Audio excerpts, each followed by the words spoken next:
आज का जो टॉपिक है इसका नाम है हिडन कोड्स। ये कुछ कोड्स हैं जो पिछले कुछ अरसे में मेरी नज़रों से गुजरे और मेरा ख्याल था कि आप लोगों के सामने पेश करते हैं, क्योंकि कनाडा से भी लोग आए हुए हैं, इंग्लैंड से भी लोग आए हुए हैं, कराची से भी आए हैं। तो वी वांट कि हमें थोड़ा सा, बल्कि नाम साहब भी नज़र आ रहे हैं, हमें बुजुर्ग भी ज़रा गाइड करेंगे इसके बारे में। अच्छा जी, ये हिडन कोड्स कौन से हैं? ये जो, क्या आप अंदाज़ा लगा सकते हैं ये क्या चीज़ें?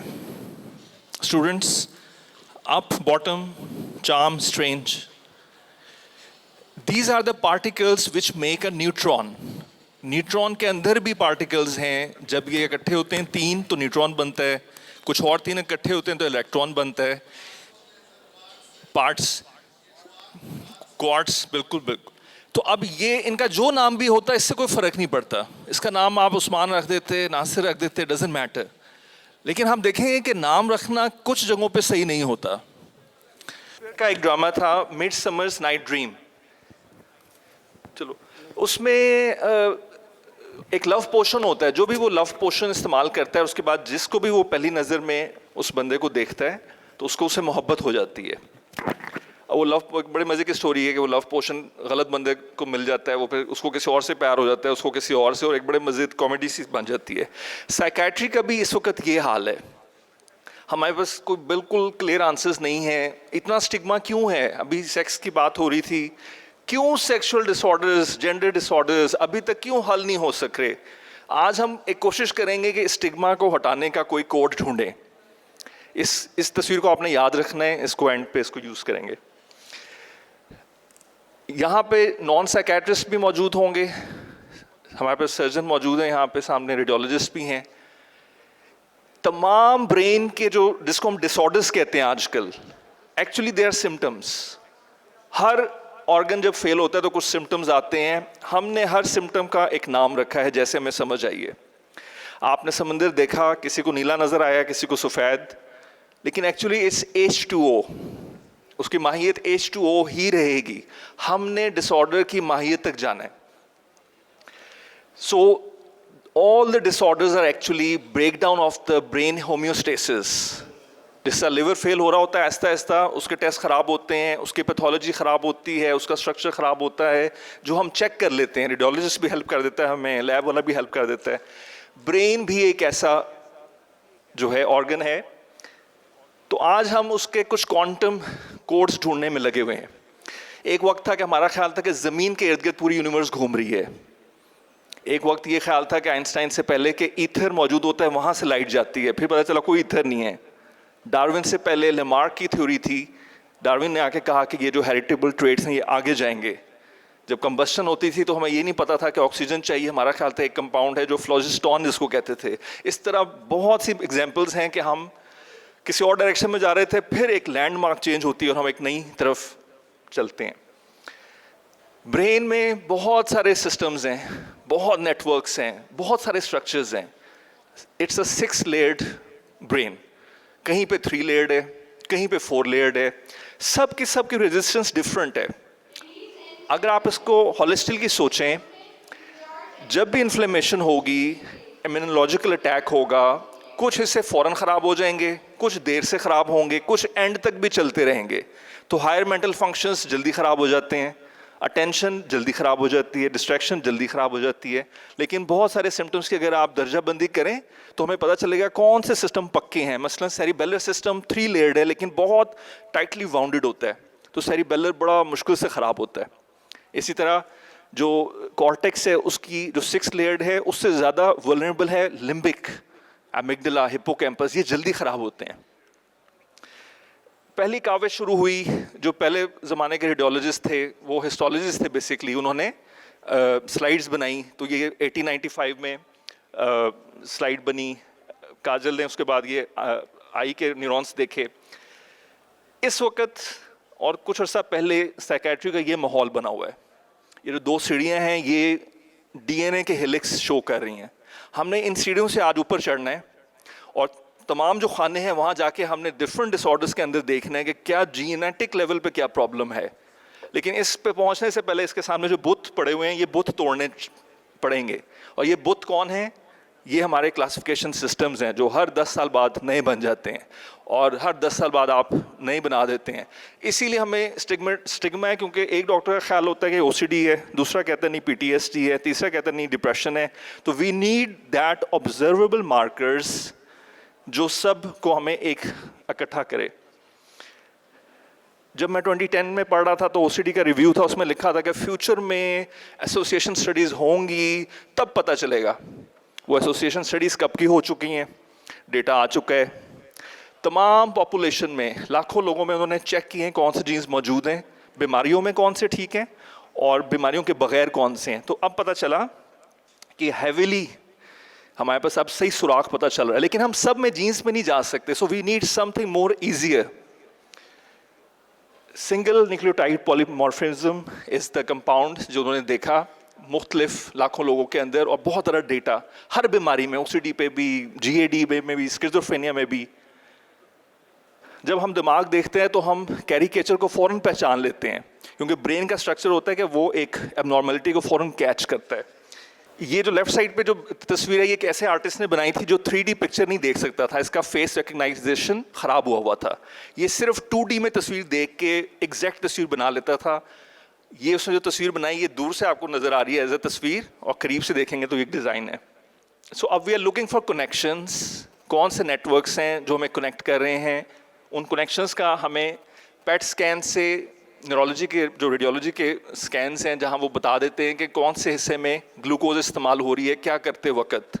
तो अगर आपने जानबूझ के कोई फॉल्ट की है तो आपका डिसीजन मेकिंग डोर्सल फ्रंटल जो है वो लाइट अप हो जाएगा। तो आप देख सकते हैं कि कोई झूठ बोल रहा है कि सच बोल रहा है। अभी हमारा कन्वर्जन डिसऑर्डर इतना स्टिग्मेटाइज्ड है क्योंकि डॉक्टर्स का ख्याल होता है कि वो जान के कर रहे हैं, हमारा ख्याल होता है कि ये नहीं कर रहे जान के, लेकिन सच्चाई अब आप पेट स्कैन करवा के देख सकते हैं। नेटवर्क्स में बहुत इंपॉर्टेंट एरियाज़ हैं। अब इन एरियाज़ के ऊपर इतना डेटा मौजूद है नेट के ऊपर, आप टाइप करें और देखें कि इसके अंदर उन्होंने क्या क्या चीज़ें निकाल ली हैं। मैं मुख्तसर आपको सबसे जो मज़ेदार बात बताता हूँ। 3 बड़े नेटवर्क्स हैं। एक नेटवर्क होता है जो डिफ़ॉल्ट स्टेट में होता है, हर आदमी आम स्टेट में अपने बारे में सोच रहा होता है, इमेजिनेशन में, या दूसरे लोग उसके बारे में क्या सोच रहे हैं। तो ये है डिफ़ॉल्ट मैकेनिज़्म। कभी कभी वो सोचना चाहता है, थिंकिंग करता है, that is the adjective centre.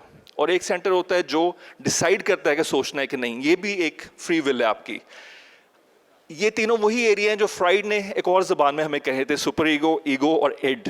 तो रूटीन में एड में है, कहीं पे वो सोचेगा तो सुपर ईगो में होगा, और डिसाइड ईगो ने करना है।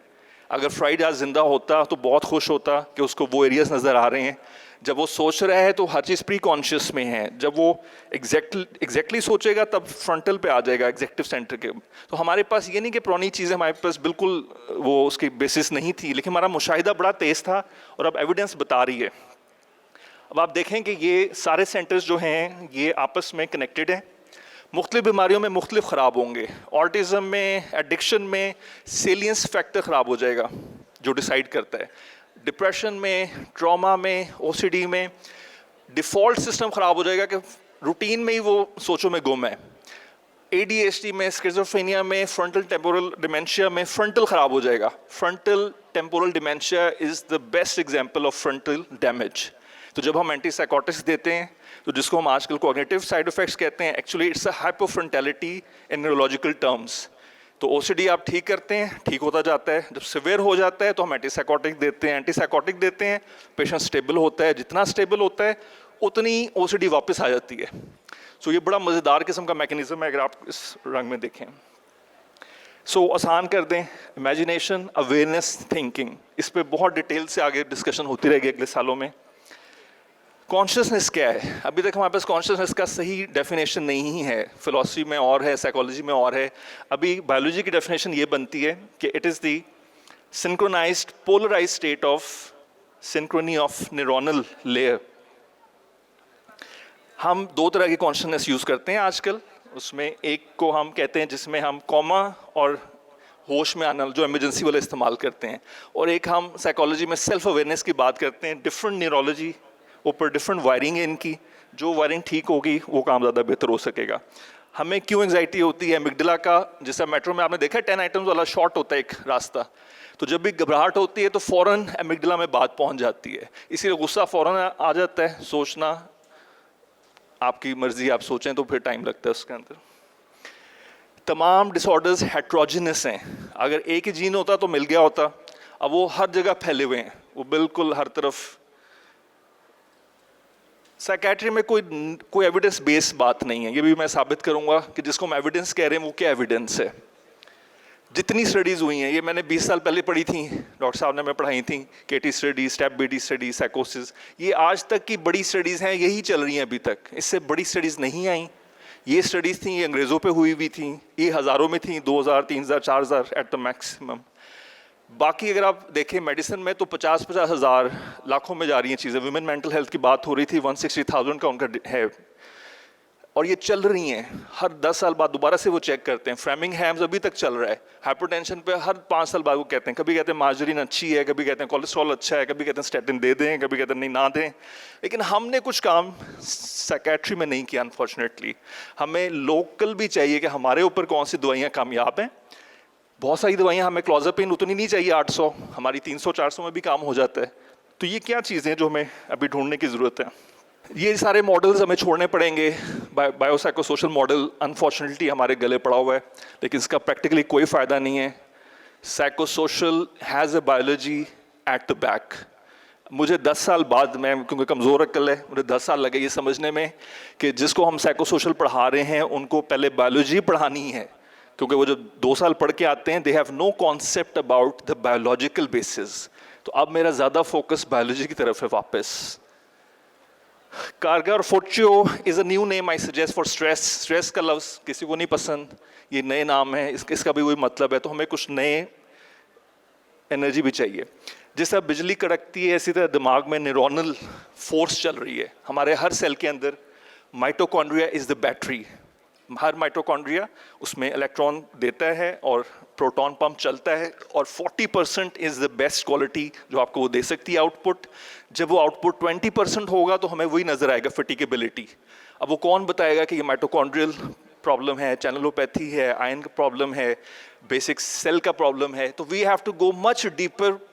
ऊपर से पिक्चर देख के हमें नहीं पता चल सकता, we have to go much deeper. ये थोड़ी सी फिलॉसफी है, अभी उसको मैं एक लाइन में कहूँगा कि एग्जिस्टेंशलिज्म और असेंशलिज्म। प्लेटो का ख्याल था कि जो जेनेटिक्स है वही सब कुछ है, और जो हमारे सारते थे उनका ख्याल था एग्जिस्टेंस ही सब कुछ है। और बीच में बहुत सारे लोग और भी आए, मुल्ला सदरा भी आए। दोनों में कोई फ़र्क नहीं है, दोनों एक ही बात कह रहे हैं। हम लोग जीन से चलते चलते चेंज होते हैं, और चेंज होते होते हमारे जीन्स का एक्सप्रेशन चेंज हो जाता है। सो डीएनए वही रहेगा, एक्सप्रेशन चेंज हो जाएगा। ये भी आपको मैं शो करता हूँ कैसे। शराब की बोतल निकल आई है, ये हमारे नॉन न्यूरोट्रांसमीटर्स हैं, लेकिन बहुत सारी बोतलें अंदर पड़ी हुई हैं। We have more than 2000 neurotransmitters जिनका हमें बिल्कुल कुछ पता नहीं। थोड़े से नाम मैंने इसमें डाले थे, इसमें भी नज़र नहीं आ रहे। ये ड्रम जिसके पास भी जाएगा दैट इज़ योर जीन, लेकिन वो ड्रम बजेगा कैसे, आवाज़ कौन सी आएगी, दैट इज़ जीन एक्सप्रेशन। तो जीन एक्सप्रेशन दवाइयों से, हमारी दवाइयों से स्टेबलाइज हो जाते हैं। Anti depressant is not only anti depressant, it is also anti cancer, it is anti immunol, it is a mood stabiliser, it's anti inflammatory, immuno enhancer, anti psychotic, is a immuno depressant, और भी बहुत सारे इसके फ़ायदे नुकसानात हैं। ये side है genetics की। इसका एक्सप्रेशन हो सकता है बिल्कुल कैंसरस हो जाए, हो सकता है बहुत खूबसूरत हो जाए। क्रिएटिविटी और पागलपन में ज़्यादा फ़र्क नहीं हो सकता, डिपेंड करता है कौन देख रहा है, देखने वाले की नज़र पे है। क्लोज़ापिन फिनोटाइप को कर देती है स्टेबलाइज, ट्राइसाइक्लिक भी कर देती है। 3-4 एग्जांपल्स रखी थी मैंने। वेल्प्रोएट एंटी कैंसर इफेक्ट है। इन सब का डेटा नेट पे मौजूद है, आप रिसर्च गेट पे जाके किसी भी दवाई का देख लें कि क्या जीन एक्सप्रेशन है। So biology or thought are vice versa. Neuroplasticity and epigenetics. So epigenetics is a very vastly improving progressive field. We are always creating new connections. Neurons which fire together, wire together. Signal पूरे cell body में इतना ठरकी किस्म की body है कि हर cell दूसरे को signal दे रहा है। वो सिग्नल आप पकड़े ना पकड़े, लेकिन body is doing it since the day 1 till the day you die. Ismail साहब ये स्लाइड आपके लिए, आप तस्वीर खिंचवा लें। जो मैकेनिज्म है सेल का, दैट इज़ वेरी कॉम्प्लिकेटेड, इतना कॉम्प्लिकेटेड है, लेकिन मैं आपको आसान लफ्जों में 3 लाइनों में बताता हूँ। एक ऊपर से खत लेके आता है दीवार के पास, that is your first messenger. एक दीवार के अंदर से खत लेके जरा अंदर आता है और उस चीज़ को बढ़ा चढ़ा के बताता है, that is your second messenger. Second messenger is basically it amplifies. और थर्ड अंदर जाता है कमरे के अंदर, और कमरे के अंदर जो होता है वो थर्ड मैसेंजर है। और वहाँ से जो भी करना है, जो भी आपने मुरासला बनाना है, वो मुरासला जो बाहर जाता है तो that is protein. So body में सब कुछ जो हो रहा है वो एक्चुअली प्रोटीन फॉर्मेशन हो रही है। हमारे पास फिजियोलॉजिस्ट भी मौजूद हैं। जो प्रोटीन बननी है, ये जो प्रोटीन है, इसका जो मैसेज है जो बनना है, दैट मेक्स अस डिफरेंट। इसको कहते हैं ट्रांसक्रिप्शन। अगर ट्रांसक्रिप्शन ना होता तो कोविड से किसी ने नहीं बचना था। ट्रांसक्रिप्शन की वजह से we were able to replicate the COVID code. ये एक इंसान के 3 लेवल हैं। हम लिजर्ड ब्रेन पे भी रह सकते हैं, मैमल ब्रेन पे भी, और इंसान के लेवल पे भी जा सकते हैं। अगर हम लिजर्ड ब्रेन के लेवल पे रहें तो we will just talk about fight and flight. अगर हम मैमल के हों तो हम जो सारे आशिक हैं, emotions, attachments, it's is all biology. जितने भी आपके पास आशिक आ रहे हैं ये ऑब्सेस्ड हैं। जितने भी ट्रॉमा में हैं they can not let it go, क्योंकि वो वॉर में थे तो आपने उसका नाम PTSD रख दिया। Actually they were the people who did not let it go, that is it. तो इस पे बहुत ज़्यादा साइकोलॉजी लगानी चाहें ज़रूर लगाएं। यहाँ पे साइकोलॉजिस्ट भी आए हुए हैं। साइकोलॉजी के अगेंस्ट नहीं है। Psychology is a wonderful plan structured guidance. वो आप जब भी देंगे उसका फ़ायदा होगा। So this is not against psychology, लेकिन that takes a lot of time. तो अगर पेट्रोल ख़त्म हुआ है, पेट्रोल डलवाएं। धक्का लगाएंगे, गाड़ी मूव होगी, लेकिन उसमें बहुत टाइम लग जाएगा। तो ये दोनों चीज़ें हमें इकट्ठी चलनी है। हाँ, अगर साइकोलॉजी से ब्रेन चेंज होता है तो न्यूरोप्लास्टिसिटी हो जाएगी और इफेक्ट्स आ सकते हैं। डार्विन का ख्याल था कि हम, ये हमारा कज़न है, जितने भी प्राइमेट्स हैं वो ग्रुप्स में रहते हैं। हमारे पास जो पेशेंट आते हैं वो ग्रुप्स में आते हैं। पूरी फैमिली जो है that is a biological unit. जो बीमारी बच्चे को है उसके पेरेंट्स को भी बायोलॉजिकली कुछ हद तक है, तो we have to treat as a biological unit. Neuronal, ये है जी न्यूरॉन, और हमें तलाश है एंडोफिनोटाइप की, जो कि एंडोफिनोटाइप इज़ द बायोलॉजिकल मार्कर जिस पे हमने आज बात ख़त्म करनी है। आज की जो मेन स्लाइड है वो सही तरह नहीं चल रही है, लेकिन यही स्लाइड है। सबसे ऊपर सिंड्रोम्स हैं। जब डाउन सिंड्रोम होता है आपको दूर से पता चल जाता है। सिम्टम्स आते हैं, उसको हम डिसऑर्डर बना देते हैं, डिप्रेशन है, मैनिक है, ठीक है। लेकिन we have to go to the third stage at least. Cognitively we have to check, भाई आपकी वर्किंग मेमोरी कैसी है, डेक्लेरेटिव मेमोरी कैसी है, आपका ये कॉग्निटिव चीज़ कैसी है, अटेंशन कैसी है, रिस्पॉन्स इनहिबिशन कैसा है। ये हर सिम्टम का एक जेनेटिक बैकग्राउंड मौजूद है, जिसको हम पुराने ज़माने में टारगेट सिम्टम्स कहते थे नाम साहब। वो टारगेट सिम्टम्स आज के एंडोफिनोटाइप है। ये नया चूरन है, लेकिन ये है वही जो हमने पहले इस्तेमाल किया हुआ है। तो टारगेट सिम्टम्स, डिसइनहिबिशन, सोशल कम्युनिकेशन, ज़्यादा कोई इस तरह का, तो हर जो मेन सिम्टम है तो हमने सिम्टम को फॉलो करना है न्यूरोबायोलॉजिकल सोचते हुए। तो कॉग्निटिव फिनोटाइप के बाद न्यूरल सिस्टम्स आ जाएंगे। अगर आप उसको चेक करना चाहते हैं, आप नर्व्स को चेक कर सकते हैं पेट स्कैन के ज़रिए। सेलुलर सिग्नलिंग को चेक करना अभी मुश्किल है, ये फ्यूचर में पहुंचेंगे। और प्रोटीन्स और जीन्स ये लैब्स में हो रहे हैं, अभी तक हमारे पास नहीं आए। तो we have to be very humble. हमारी स्पीड ज़रा कम है अभी। This is showing neurogenesis. अगर कोई आप गलत फैसला करते हैं, brain has a system to readjust. Brain can make a decision. अगर आपका ये सिस्टम ख़राब हो जाएगा तो it will be an OCD, क्योंकि आप वो बार बार चेक करेगा। तो बेसल गैंग्लिया इज दैट पुप्पो which always checks the fault and keeps on creating it. तो this system is showing OCD problem. ये एक रिप्रेजेंटेशन है कि जीनोटाइप हमें मिलती जा रही है, फिनोटाइप्स हमारे पास हैं, फिनोटाइप्स पे हमारी नज़र है। We are unique because of transcriptome. एक जनरेशन है, साइंस है, इसको ओमिक्स कहते हैं, ओमिक्स। इन्होंने हर चीज़ का नाम में ना ओमिक्स डाल दिया है। तो सिम्टम को कहते हैं सिम्पटोमिक्स, कॉज को कहते हैं कॉजोम, ट्रांसक्रिप्शन को कहते हैं ट्रांसक्रिप्टोमिक्स, प्रोटियोमिक्स, फिनोमिक्स। तो ये एक नया चूरन है अगेन, लेकिन it is very catchy. It is just reprocessing the old information we have. अब एंटी डिप्रेसेंट दिया तो बिल्कुल खाद की तरह काम करता है। BDNF बढ़ता है, कनेक्शंस बढ़ते जाते हैं। पहले में देखें नॉर्मल है, दूसरे में कम हो गए, तीसरे में जब डाला एंटी डिप्रेसेंट तो BDNF बहुत ज़्यादा रिसर्च हो चुकी है इसमें अभी कोई फिलहाल शक नहीं है। ये सब मैकेनिज्म एंटी डिप्रेसेंट्स के हैं, मैंने यहाँ पे लिख दिए स्लाइड में, आप देख सकते हैं। Anti depressant have hundreds of mechanisms, पता नहीं क्या क्या कर रहा है एंटी डिप्रेसेंट जाके। जब आप ये पेशेंट को बताते हैं तो वो लगे हाथों ले लेता है और बाकियों को भी बताते हैं कि हाँ जी फ़ायदा हुआ है। अब हमें वो स्टोरी सुनाने की ज़रूरत नहीं है दुखी, कोई दुखी स्टोरी सुनाने की ज़रूरत नहीं है। You just tell them there is a fault and this is the answer. Cell के अंदर सारी दवाइयाँ हमारी कहाँ कहाँ पे काम कर रही हैं, सब मौजूद है, सारा मौजूद है। ये प्रेजेंटेशन मैं आप लोगों से शेयर कर लूँगा, या आप इसको देखें डिटेल से, इसमें और भी डिटेल्स यहाँ नज़र नहीं आ रही, लेकिन ये सब चीज़ें मौजूद हैं, नेट के ऊपर भी मौजूद हैं। और माई प्रपोजल इज़ कि नाउ फ्यूचर में हमें नए डिसऑर्डर्स होंगे हमारे स्टिग्मा फ्री।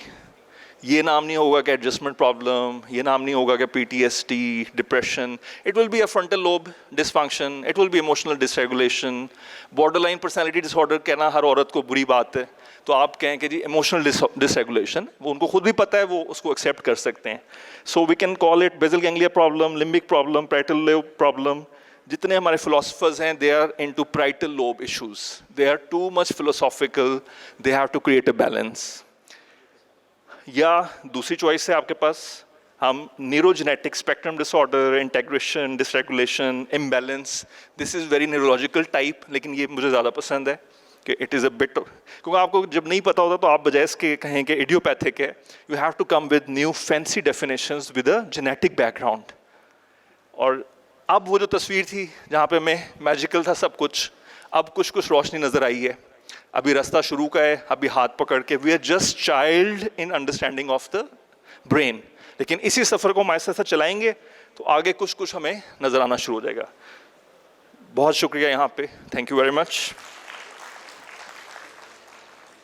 सॉरी, अब मुझे लगता है क्वेश्चंस की इजाज़त नहीं मिलनी, तो मैं इसलिए आपसे चाय पे क्वेश्चंस नहीं लेंगे। पूछूंगा।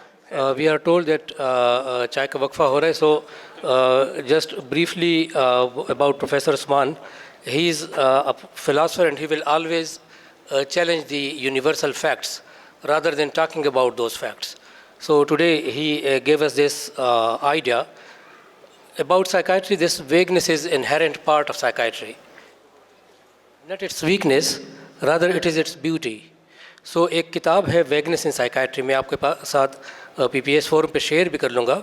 And regarding this today's talk, very soon we will be having behavioral neurology. एक किताब है, वो भी मैं आपके साथ शेयर कर लूँगा, एंड ऑफ मेंटल इलनेस. जो मेंटल इलनेसेस हैं, we are not at any cost, we are not saying कि साइकोलॉजी या साइकोसोशल या कल्चरल इम्पैक्ट नहीं है, लेकिन all these disorders can be explained through neurological facts. So with this we conclude this session. Thank you very much for your patient listening.